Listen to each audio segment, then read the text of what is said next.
Bonjour à tous et à toutes, chers adhérents de BHC. Quand Yaakov Avinu s'enfuit de son frère Esav, il arrive à l'endroit où il rêve, son fameux rêve, et quand il se lève, il fait une promesse. Tout ce que tu me donneras à Kadosh Baruch Hu, je te donnerai un dixième. C'est-à-dire, il prend sur lui de donner à la tzedaka l'aumône, de donner de l'argent, de donner le dixième de tout ce qu'il a. Et il faut se poser la question, pourquoi spécifiquement cette mitzvah, Yaakov Avinu décide à ce moment-là de la faire. Il y a encore tellement de mitzvot qu'il aurait pu prendre sur lui pour amener sur lui la protection divine, mais non, il prend sur lui spécifiquement cette mitzvah-là. Et voilà que la Gemara nous dit que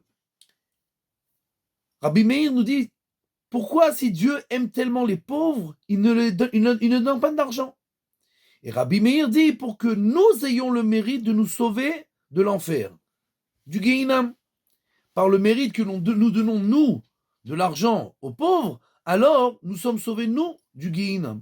Maintenant, la Gemara dans Masechet Eruvin nous dit que quelqu'un qui a la pauvreté dans sa maison, alors c'est la pire des souffrances et il est sauvé lui-même de l'enfer, puisque il a déjà eu l'enfer dans ce monde-là. Le Midrash nous dit que si on prend toutes les souffrances de ce monde-là d'un côté de la balance et de l'autre côté on met la pauvreté, c'est la pauvreté qui va gagner, puisqu'elle est plus grave que toutes les souffrances de ce monde-là. Et donc, quand quelqu'un a la pauvreté en lui, chez lui, à la maison, dans ce monde-là, il n'aura pas le Gehinam, puisqu'il l'a déjà eu dans ce monde-là. L'enfer, il l'a déjà eu dans ce monde-là.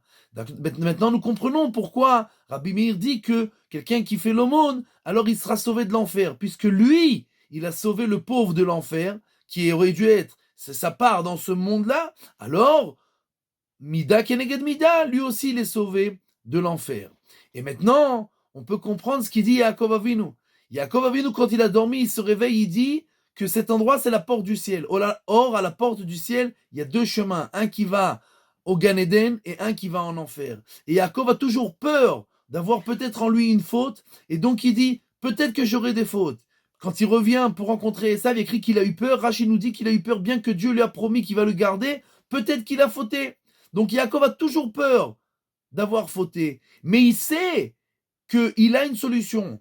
Que même s'il a fauté, je vais te donner le dixième. Je vais donner l'aumône. Et donc, je pourrai me sauver de l'enfer. Puisque moi-même, j'ai sauvé ces pauvres-là de l'enfer. Alors moi aussi, je me sauve de l'enfer. Et je pourrai rentrer Béchar Hashamaim, à la porte du ciel, droit au Gan Eden par le mérite de la tzedaka.